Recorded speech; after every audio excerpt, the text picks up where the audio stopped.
to get to the NCAA tournament finals. I thought it was going to be the Pelicans and the Bucks. That's what I thought. Whoa. However, they're both here now.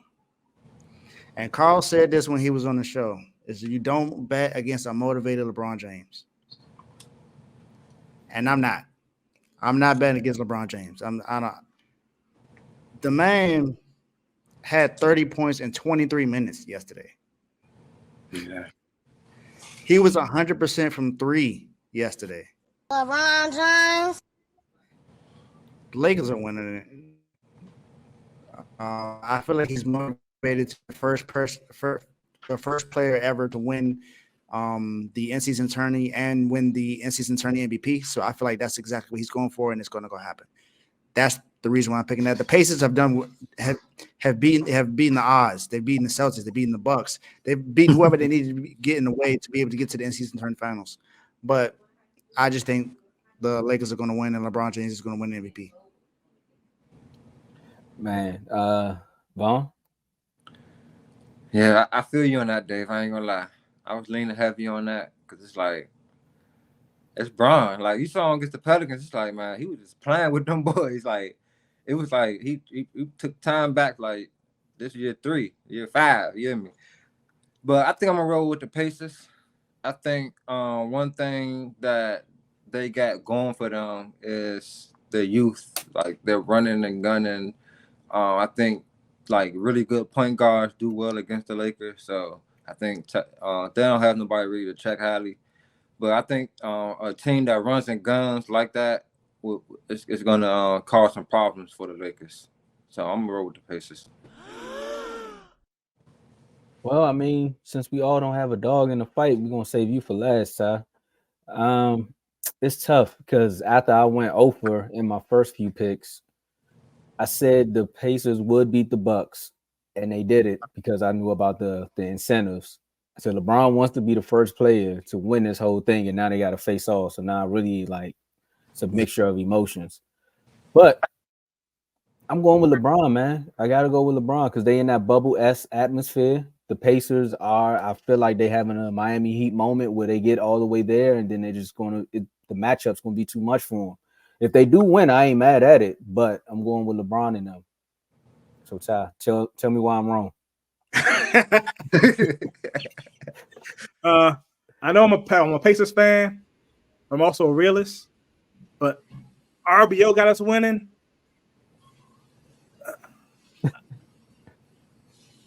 I guess I'll be a fan today. Yeah, we're gonna win. Even though I know LeBron like is one of the greatest, but I don't think he's gonna shoot 100% from 3 again. Like RBO Vaughn said, we're gonna run a gun and LeBron he gonna tie out. And then AD might end up getting hurt because AD he brittle too. He might run too much and get hurt. So I got us winning. I got Halliburton getting MVP. So yeah, that's what I got. Hey, they're gonna make sure we play this in the Pacers locker room because Ty basically telling y'all. All I ask is when you lay your head on that pillow at night, I gave you everything I had. That's it right there. Man, LeBron lose that one. Then RBO said, Vaughn said us and said, nah, I can't do it. You know what? Not you already knew that was gonna be one of the main touch points. He's like, I picked your team and you didn't. That's what I'm saying. I'm a big Halliburton fan, man. Like before that, he went to the Pacers with the Kings. I saw his potential. I didn't think he'll be this good, this fast though. But he nice, so it'll be nice to see him win as well. Yeah, that was another one of them players that the Wizards missed out on. Talking about they didn't want to make the trade. Like, come on, bro, right there. We should have got him too. Shoot. You see what I'm saying? But I mean, we made our predictions, and like I said earlier, when I was introing the topic, it was more so about fans was confused about what was the in-season tournament. And now that we've seen it in totality, like just give us a quick reaction to how you guys feel about it. And then we can enjoy our Friday nights after that, man. So we got Real Baller Only Vaughn here. You said you liked it. You talked about it on your episodes. If y'all haven't seen it, make sure y'all go back and check it out. He's on the network. How you feel about this in-season tournament? Do you see big things for it? I really liked it.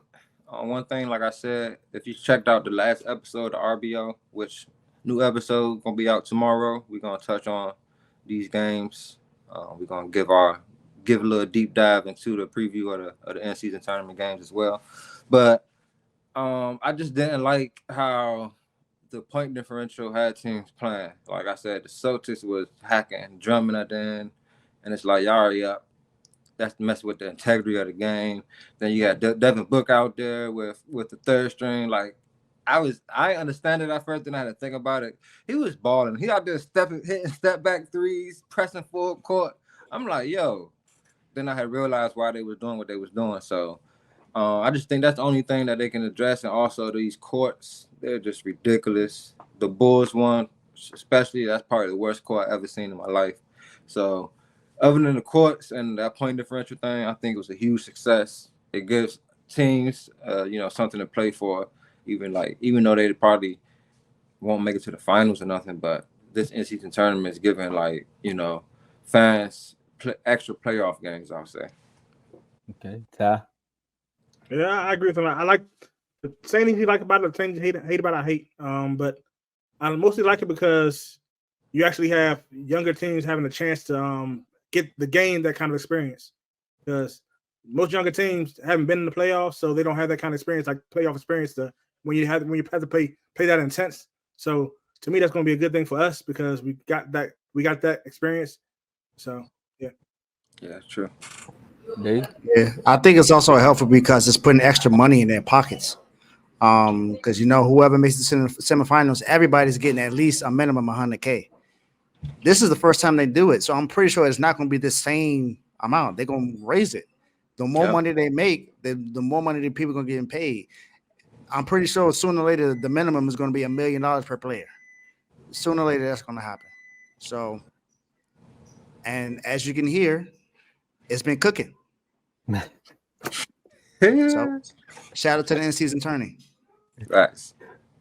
Yeah, I think at first when they rolled this out, I said they were trying to get more TV sponsorship deals. They seen what the NFL was doing with Amazon and all that. And just imagine an in-season tournament on Amazon Prime.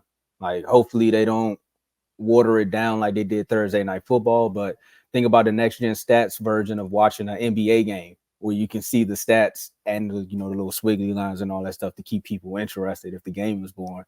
But it was the courts. Everything else kind of started to fall in place. The point differential was too, and some of the players that once they started losing started crying, DeMar DeRozan. But other than that, the 2K version of them courts got to go, bro. I don't even like them when they on 2K, so I definitely didn't like them in real life. But they probably expanded a little bit more because they're going to go into more details, and hopefully there are better younger teams next year that show up like OKC, or maybe the Pacers can come back and run it back if they win it all. Things like that. Just give them more incentives. And for the players that's already getting their money, act like it's an incentive. Because, we talked about it with the Celtics saying maybe they didn't care because they all got their money already. But it's not about the money sometimes, man.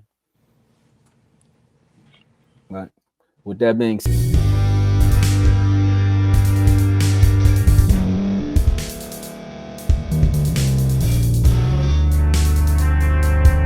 thank you for staying to the end. If you're watching this on YouTube, please like this video, subscribe, and also hit that notification button so you can be notified next time we put out a video. If you're listening on any podcast platform, subscribe and hit that notification button, y'all, so you can be notified we put out another podcast audio. And last but not least, hit that share button. No matter what you're listening to or watching it, hit that share button and send it to somebody that you know that would love to watch this episode you just listened to. So once again, thank you for staying to the end, and we'll see y'all at the next episode.